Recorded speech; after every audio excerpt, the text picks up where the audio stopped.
দর্শক বন্ধুরা, প্রীতি ও শুভেচ্ছা নেবেন। বাংলাদেশ টেলিভিশন চট্টগ্রাম কেন্দ্রের একটা আয়োজন, বিশেষ আয়োজন, যে আয়োজনের নাম হচ্ছে স্টার মোমেন্টস। নাম শুনেই বুঝতে পারছেন, আকাশের তারা অর্থাৎ আমাদের ইন্ডাস্ট্রির তারকাদের সঙ্গে কিছু কোয়ালিটি টাইমস অর্থাৎ মোমেন্টস আমরা উদযাপন করব, উপভোগ করব এবং একসঙ্গে সময় কাটাবো। আর তারই প্রয়াস হিসেবে বাংলাদেশ টেলিভিশন চট্টগ্রামের এই আয়োজন। আমি ইমতুর আতিশ, পুরো অনুষ্ঠান জুড়েই থাকবো আপনাদের সঙ্গে। এবং যেহেতু তারকাদেরকে নিয়ে এই অনুষ্ঠান, আজকে একজন তারকাকে অনেক কষ্টে পেয়েছি এবং কোইন্সিডেন্টলি উনি এখন চট্টগ্রামে অবস্থান করছেন তার পেশাগত দায়িত্ব পালন করতে গিয়ে। তার সঙ্গে আড্ডা দিব। নান আদার দেন, তাকে পরিচয় করিয়ে দেওয়ার কিচ্ছু নেই। অনেকগুলো গান আছে যে গানগুলো গাইলেই তার কথা মনে পড়ে। আর আমার তো খুবই প্রিয় একজন মানুষ, এবং কাজ করতে করতে আমরা কখন যে বন্ধু হয়ে গেছি আমরাও জানি না। তো আজকে আমাদের সবার প্রিয় চিত্রনায়িকা, আমাদের সবার প্রিয় none other than very beautiful, very talented Apu Biswas আছেন। চলুন কথা বলি তার সঙ্গে। কেমন লাগছে? তোমার অনেক প্রশংসা করলাম।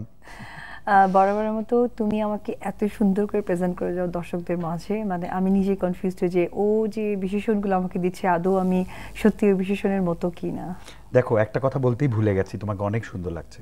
ও really? Thank you, same to you always. কতবার এসেছো জিজ্ঞেস করবো না, কিন্তু চট্টগ্রামে তো অনেকবার এসেছো, এবং যতবারই এসেছো চট্টগ্রাম কখনো তোমাকে খালি হাতে ফেরায়নি। আমি চট্টগ্রামের মেয়ে নই, কিন্তু বরাবরের মতো যখন আমি চট্টগ্রামে আসি বা সুযোগ হয় আমার, ডেফিনেটলি প্রোগ্রামগুলোতেই আমার আসা হয়। দর্শকরা এমনভাবে রেসপন্স করে, লাইক মনে হয় যে ঘরের মেয়ে কাছে আসার পর যেমন হুড়োহুড়ি লেগে যায় দেখার। আমি মানে বিশ্বাস করো, চট্টগ্রামের প্রতি আমার কেমন জানি একটা আলাদা দুর্বলতা কাজ করে। কোথায় জানি তাদের ভালোবাসা পেয়ে মনে হয় যে আমি চট্টগ্রামের মেয়ে কিনা। চট্টগ্রাম সবসময় একটু ব্যতিক্রম।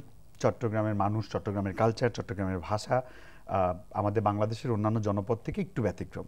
তো সেই অর্থে যখন চট্টগ্রাম আসো, তোমার কখনো এই পার্থক্যটা কি চোখে পড়ে? দেখো, আমার পার্থক্য সবচেয়ে বেশি যে চোখে পড়ে সেটা হচ্ছে যে এখানকার আতিথেয়তা এত অমায়িক, মানে আমি বোঝাতে পারবো না তোমাকে। সব থেকে ইম্পর্টেন্ট হচ্ছে যে মানে ওরা মানুষকে প্রচুর খাওয়াতে পছন্দ করে। ট্রেডিশনাল খাবারগুলো তো অবশ্যই। তো আমি যেসব প্রোগ্রামকে ঘিরে আসা হয় তারা তাদের ফ্যামিলি মেম্বাররা মানে আমার জন্য এক এক রকম এক এক পদ রান্না করে আনে, যেটা খুবই ভালো লাগে। আর সাথে সাথে এটাই বলবো যে আমার কাছে না মানে চট্টগ্রামটা আস্তে আস্তে এমন হয়ে গেছে, মানে যদিও অনেকেই চট্টগ্রামে থেকে না চট্টগ্রামের অলিগলি চেনে না, রাস্তা চেনে না, আমি কিন্তু খুব ভালো চিনি। আর আমরা যখন এয়ারপোর্ট থেকে আসি তখন যে রাস্তাটা করেছে ইদানিং, মানে টানেল রোড আই থিঙ্ক বলে ওটাকে, বায়জিৎ রোড কিছু একটা, এটা হচ্ছে চিটং সিটি বাইপাস রোড। আর তুমি সম্ভবত বাইজিৎ বোস্তামি রোড দিয়ে এসেছো। মানে এত সুন্দর লাগে আমার কাছে, মানে লাইক মনে হয় যে আমি দেশের বাইরে কোথাও দিয়ে যাচ্ছি, খুব তৃপ্তি লাগে, আত্মতৃপ্তি। এবং দেখো, তুমি সাগরের পার দিয়ে আসছো, সাগর ভর্তি জাহাজ। তারপরে তুমি তো কিছু ছবিও তুলেছো রিসেন্ট, আমি দেখলাম তোমার সোশ্যাল হ্যান্ডেলে সাগরের পাড়ে কিছু ছবি তুলেছো, এবং মাঝিরা তোমাকে ঘিরে ধরেছিল তোমার একটা কন্টেন্টে আমি দেখেছি। That's good, you are the queen of the nation. So ওই জায়গাটা থেকে এরপর যখন বায়জিৎ বোস্তামি ঢুকি, দুপাশে পাহাড় দেখলে মনে হয় যে এই মনে হয় সাগর থেকে, মানে আমি মালদ্বীপ থেকে এখন সুইজারল্যান্ডে ঢুকলাম, এরকম, রাইট? একদম একদম। অনেক বছর ধরেই চট্টগ্রামে আসো। এখন সারা বাংলাদেশে একটা ডেভেলপমেন্টের একটা জোয়ার চলছে, এবং সব জায়গাতে আমরা দেখছি প্রচুর ইনফ্রাস্ট্রাকচারাল ডেভেলপমেন্টগুলো হচ্ছে। চট্টগ্রামটাকে তোমার এবার এসে কতটুকু ব্যতিক্রম মনে হচ্ছে, কতটুকু উন্নত মনে হচ্ছে? এবার না মানে আমার না ডে বাই ডে চেঞ্জ লাগছে। লাইক ধরো আমি হ্যাঁ রেগুলার তো আসা হয় না, হয়তো বা মান্থলি একবার আসা হলো, দুবার আসা হলো। তো যখনই ধরো মাসে একবার চেঞ্জেস করে পরের মাসে আসা হয়, তখনই দেখি কোথাও না কোথাও চেঞ্জ হয়ে যাচ্ছে। সো ওই জায়গা থেকে মানে সত্যি ভালো লাগছে। প্রথমত কথা মানে বাংলাদেশ চেঞ্জ হচ্ছে, এটা ইম্পর্টেন্ট। আমার দেশ আমার দেশ আমার দেশ। আচ্ছা, অতি সম্প্রতি তোমার আলোচিত একটা সিনেমা, যেটাতে তুমি প্রযোজকের খাতায়ও নাম লিখিয়েছো, শাড়ি, লাল শাড়ি। লাল শাড়ি। তো লাল শাড়ি একটা বৈশাখীর গানও দর্শকপ্রিয়তা পেয়েছে, এবং ভীষণ আমি তো অনেক পছন্দ করেছি গানটা। লাল শাড়ি নিয়ে একটু শুনতে চাই, এবং লাল শাড়িটা নিয়ে দর্শকের কাছে তোমার প্রত্যাশাটা জানতে চাই। বরাবরের মতো দর্শকদের কাছে আমার প্রত্যাশা, মানে বলে না যে পরিবারের মতো ছিনিয়ে নেওয়ার মতো, তা আমার প্রত্যাশা ঠিক ওই রকম যে আমার সিনেমা মানে তাদের দেখতেই হবে, এবং এই সিনেমাটা কিভাবে একটা সম্মানজনক জায়গায় যাবে সেটা আমার তাদের কাছে চাওয়া পাওয়া।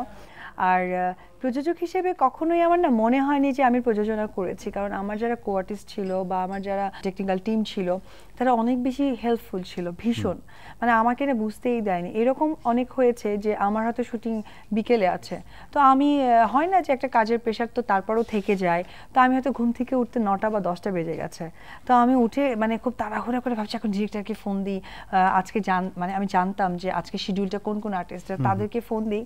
তো যথারীতি আমি হচ্ছে গিয়ে আর্টিস্টকে ফোন দিয়েছি যে আর্টিস্টকে ফোন দিয়ে ডিরেক্টরকে ইউনিট মুভ করতে বলবো।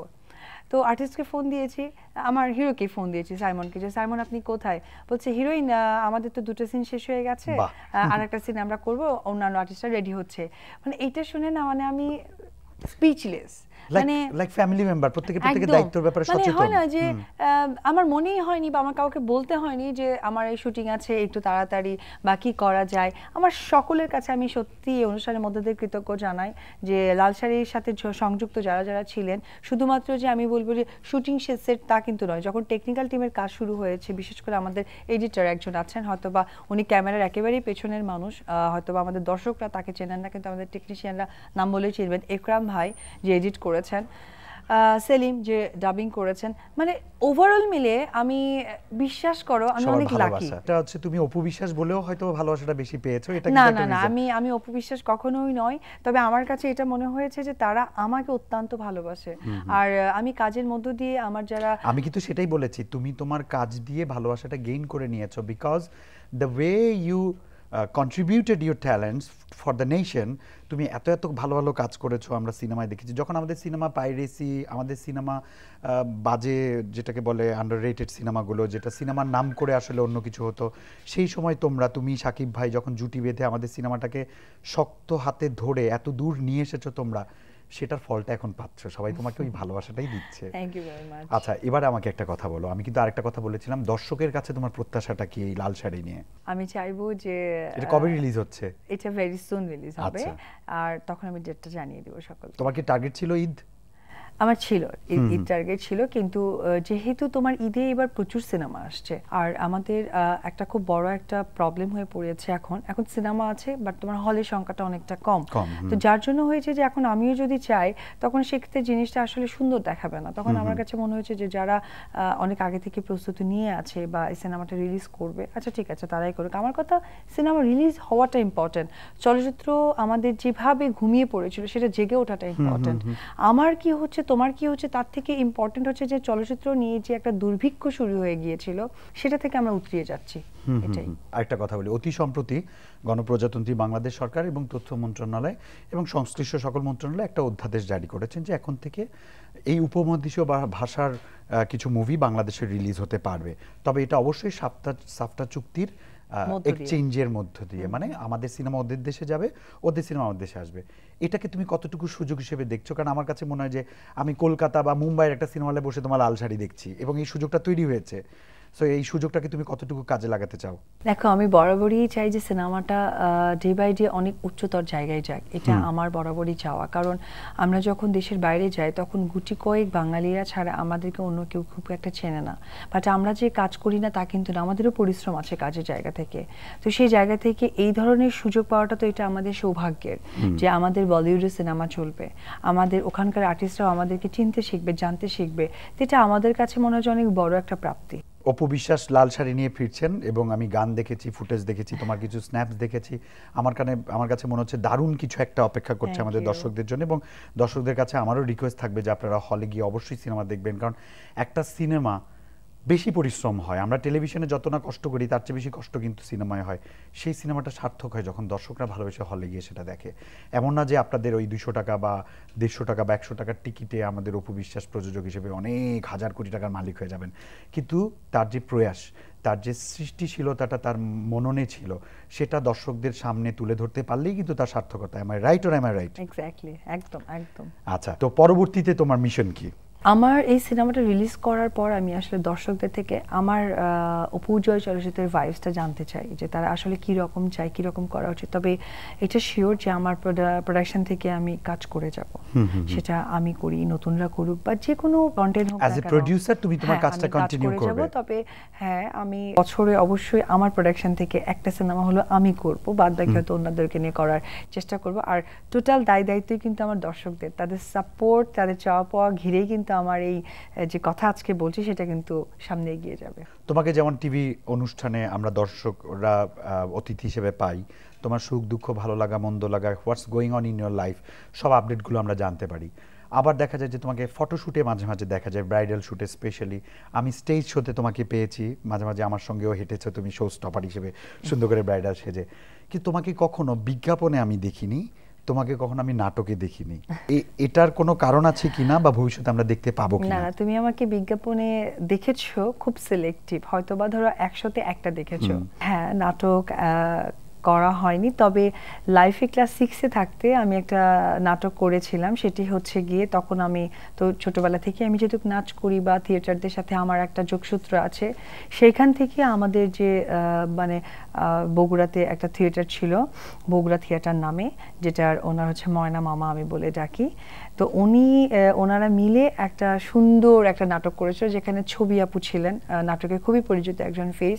ওনার ছোট বোনের ক্যারেক্টার আমার একটা করা হয়েছিল, সেটা অনেক ছোট, তখন আমি সিনেমায় বা সিনেমা পদচারণ করব ওইরকম চিন্তা স্বপ্নে শয়নে কোথাও ছিল না। এরপর থেকে যেদিন থেকে আমি সিনেমায় কন্টিনিউ করেছি, আসলে নাটকটা সময় সুযোগে হয়ে ওঠেনি আমার চোখে। কিন্তু জানো তো, সিনেমা বড় পর্দার থেকে ভীষণ মানে ভীষণ কি বলে, মানে তীক্ষ্ণভাবে যদি আমি চিন্তা করি, নাটক কিন্তু অনেক ইম্পর্টেন্ট ব্যাপার। কারণ নাটকের যে ধারাবাহিকতা, তোমার একটা ক্যারেক্টার 400, 300, 200 পর্ব টেনে নিয়ে যাচ্ছে, এবং সেটা কিন্তু প্রত্যেকটা দিন ক্যামেরা সেটে বা টিভির সামনে দর্শকদেরকে যেমন আসতে হচ্ছে, আর্টিস্টকেও আসতে হচ্ছে। আমাদের সিনেমার ক্ষেত্রে ধরো 1 মাস আমি একটা ক্যারেক্টারের মধ্যে থাকলাম, তারপর কিন্তু বের হয়ে গেলাম। তো নাটকটা কিন্তু অনেক কঠিন আমার কাছে, এবং আমি ভীষণ ভয় পাই নাটকের কথাটা, যার জন্য আমি আসলে ওই পথে হাঁটা হয় না। তবে বিজ্ঞাপন খুব সিলেক্টিভ করা হয়েছে, যেহেতু আমি সিনেমার ব্যস্ততা এত ছিল যে বিজ্ঞাপন করে কখনো হয়ে ওঠেনি। কখনো যদি তোমার মনে হয় যে একটা ক্যারেক্টার তোমার সঙ্গে খুব যায়, ধরো আমি একটা টাইটেল দিলাম ওগো বধূ সুন্দরী, হ্যাঁ, এই নামে একটা কর্পোরেট মেয়ে, সে ঘর সামলাচ্ছে, তার অফিস সামলাচ্ছে, এই ধরনের একটা সিরিয়ালের অফার পেলে তুমি, খুব বিগ বাজেটের একটা ছবি, তাহলে করব। ওকে ওকে, জেনে রাখলাম দর্শক আপনারা বলো তো কোন কথাতে এগ্রি করলাম? জানি না। Big budget. Okay, at end money talks. কারণ কি, দেখো আমার একটা খুব মানে বাজে অভ্যাস বলতে পারো, মানে এটা আমি সহকারে যারা বড় পর্দায় কাজ করে তাদের হয়তো বা এই অভ্যাসটা, সেটা হচ্ছে ধরো মিনিমাম 70 থেকে 80 জন প্রোডাকশনের লোক থাকতে হবে, এদিকে হাঁটছে ওদিকে হাঁটছে, শুনশান এরিয়াতে আমার অ্যাক্টিং আসবে না, মানে হই হুল্লার হচ্ছে, অ্যাকশন কাট আপা ম্যাডাম এই সেই এইরকম একটা লাউড হতে হবে, তাহলে মনে হচ্ছে ওকে ফাইন, কাজ করছি। ওকে, ভেরি নাইস। জেনে রাখলাম যারা অপু বিশ্বাসকে নিয়ে কখনো কোনো ভালো প্রজেক্ট বা মেগা সিরিয়াল চিন্তা করেন বা ভাবছেন অবচেতন মনে, তারা ট্রাই করতে পারেন, তবে মনে রাখবেন বিগ বাজেট। এনিওয়ে, এবার চলো let's talk about your personal life. তোমার একটা ছোট্ট রাজপুত্র আছে, এবং রাজপুত্রকে নিয়েই তোমার অনেক জীবনের অনেকটা অংশ তোমার সময় কাটে। আমি দেখেছি যারা মম আমাদের ইন্ডাস্ট্রিতে খুব টাফ হয়ে যায় তাদের কেরিয়ার, তাদের সোসাইটি এবং ফ্যামিলি মেনটেন করতে। How could you manage this? What is the secret? আসলে কি, যে আমার সন্তান আমাকে অনেক সাপোর্ট করে, কারণ হচ্ছে যে ওইরকম ভাবে আমি ধরো আউটডোর কাজ করছি, লাইক আমি সারা দিন কাজ করছি, সামটাইম এমন হয় যে ও ঘুমিয়ে আছে আমি বের হয়ে গেলাম, ও ঘুমিয়ে আছে রাতে বাসায় ঢুকলাম, ওই প্রবলেমগুলো সে কখনোই ফেস করায় না যে আমার মমকেই প্রয়োজন, এটা সে কখনো করে না। বাট সামটাইম যেটা হয় যে ছোটো মানুষ তো, একটু ভিডিও কলে কথা বললাম বা অনেক বেশি আমার জন্য জেদ করছে, তখন আমি তাকে ফোনে বুঝিয়ে বললাম, সেটা সে বোঝে। আর ইম্পর্টেন্ট হচ্ছে যে দেখো, এটা সময়ের সাথে না আসলে মানিয়ে যায়, আর কেমন জানি সন্তানরা ওইভাবে গড়ে ওঠে সাপোর্ট হিসেবে, যে আচ্ছা ও তোমাকে যেভাবে দেখে এসেছে বড় হচ্ছে, ওটাও অ্যাকসেপ্ট করে নিয়েছে। আর যেটা আমার ক্ষেত্রে যেটা ঘটেছে, কারণ আমি যতটুকু দেখেছি যে ধরো পরীর বাচ্চা ওর সঙ্গেই ক্যারি করে, তারপরে অনেকেরই বাচ্চা আছে ক্যারি করে, তো আমি লাকি যে আমার মা ছিল, আমার মা থাকাকালীন ধরো আমার বাচ্চা বুঝেছে যে তার মম হয়তো ওয়ার্ক করে, সে বাইরে থাকতে হয়, তো তার সাথে ওইভাবে আমাকে যে টাইম দিতে হবে বা মম অতটা টাইম দিবে, এটা সে বুঝে গেছে মেন্টালি। তো এই জিনিসটা আমার মনে হয় আমার মা ওকে রপ্ত করে দিয়েছে।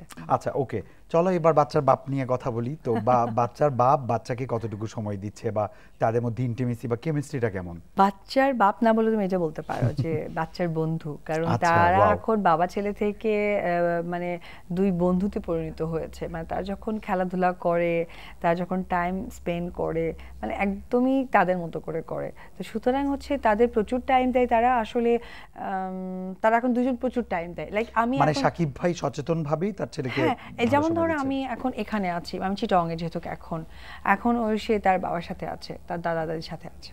সো ওই কারণে আসলে ও যখন বাবাকে পাচ্ছে তখন মাকে মিস করছে না, যখন না, না, মাকে না, পাচ্ছে তখন একদম, বাবাকে মিস একদম, করছে না। একদম ঠিক। আর এখন মডার্ন টেকনোলজি, সো যে কোনো সময় হ্যাঁ। ভিডিও কলে, আমি মনে হয় সাকিব ভাইয়ের একটা ভিডিও দেখেছি, মানে ভাইরাল হয়েছিল, যে ছেলের সঙ্গে কথা বলছিলেন এবং হ্যাঁ, একটা দ্য ওয়ে clock হি আনতে ওয়াজ বলেছিল। Talking, the way he was talking is really cute. খুব ভালো লাগছিল। সাকিব ভাইয়ের এই রূপটা আমি দেখিনি যে ছেলের সঙ্গে কথা বলছিল। এনিওয়ে, তো ব্যক্তি জীবন, সাংসারিক জীবন, কেরিয়ার সবকিছু নিয়ে তুমি তুমুল ব্যস্ত, এবং একটা দীর্ঘ পথ চলায় কিন্তু তুমি অনেক দূর পর্যন্ত এগিয়ে এলে।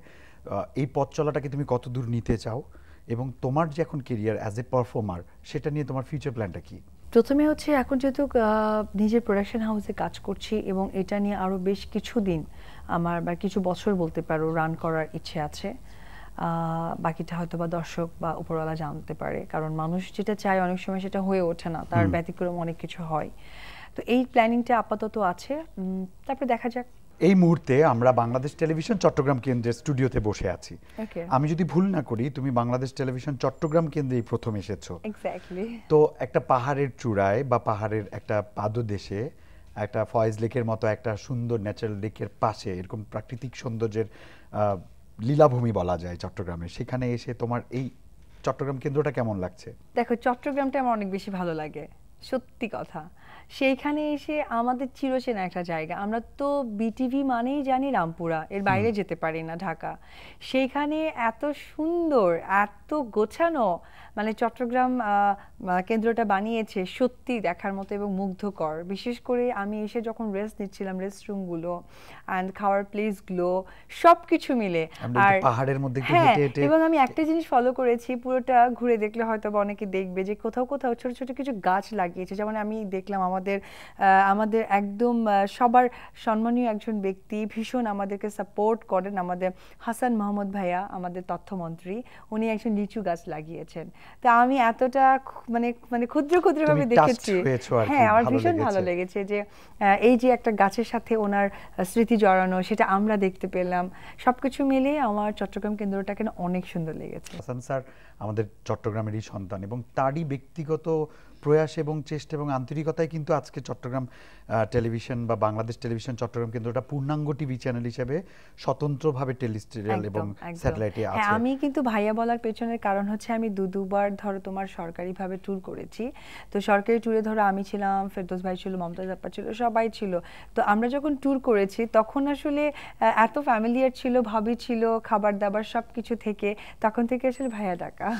আচ্ছা, না আমি স্যার ডেকেছি কারণ এটাও আবার দর্শক অনেকে জানেন না যে স্যারের নামের আগে কিন্তু ডক্টর হাসান আছেন, এবং অনেকে জানেন না যে উনি কিন্তু পিএইচডি করা এবং ঢাকা ইউনিভার্সিটির অনারারি উনি লেকচারার। উনি কিন্তু ঢাকা ইউনিভার্সিটির লেকচারার অনারারি। না, আমি এটা আমি জানি। এটা আমি কি করে জানি, কারণ আমার ওনার সাথে সৌভাগ্য হয়েছিল দুবার আসলে সরকারিভাবে আমাদের চলচ্চিত্রকে ঘিরে ট্যুর করা। আর তোমার কথা কি বলবো, তুমি এত ব্যস্ততায় এত দূর এসে আমাদের সময় দিয়েছো। I am really honoured, and definitely the audience from the Chittagong, the audience from the entire Bangladesh television Chittagong কেন্দ্র, সবাই অনেক বেশি delighted to have you. So Apu, তোমাকে অনেক অনেক ধন্যবাদ, আমাদের সময় দিয়েছো। তোমার জীবনটা এরকমই রঙিন থাকুক, হাসি খুশি থাকুক, সেই প্রত্যাশা করি। অনেক ধন্যবাদ। আইআইসি চট্টগ্রামের লোগোর সাথে দেখা করতে ভীষণ আমি জানি না, গম লাগিয়ে, গম লাগে, গম ও কি ভালো লেগেছে, গম লাগিয়ে, গম লাগে। তো আমি চট্টগ্রামকে অনেক বেশি ভালোবাসি, আর চট্টগ্রামের মানুষ আমার চেয়েও আমাকে বেশি ভালোবাসে। আপনাদের কাছে অনেক কৃতজ্ঞ, আর অবশ্যই বাংলা সিনেমার সাথে থাকবেন, সাথে অবশ্যই আমার জন্য লাল শাড়িটা থাকে। ধন্যবাদ। ছাড়িয়া নিঃশ্বাস, অপু বিশ্বাস, তোমার মুভি অনেক ভালো করুক, সেটাই আমার বিশ্বাস। এনিওয়ে, তোমাকে অনেক ধন্যবাদ আরও একবার। দর্শক বন্ধুরা, এই ছিল আমাদের আজকে স্টার মোমেন্টস, এবং প্রতিটা স্টার মোমেন্টসে আমরা চেষ্টা করি আমাদের প্রিয় স্টারদের নিয়ে আসার। আজকে আমাদের প্রিয় মুখ অপু বিশ্বাসের মুখ থেকে আমরা অনেক কিছুই জানলাম, যেটা হয়তো আমরা আগে জানিনি কখনো। আমাদের এই পথ চলা ততদিন পর্যন্ত থাকবে যতদিন আপনারা আমাদের পৃষ্ঠপোষকতা করবেন। সবাই ভালো থাকবেন, সুন্দর থাকবেন।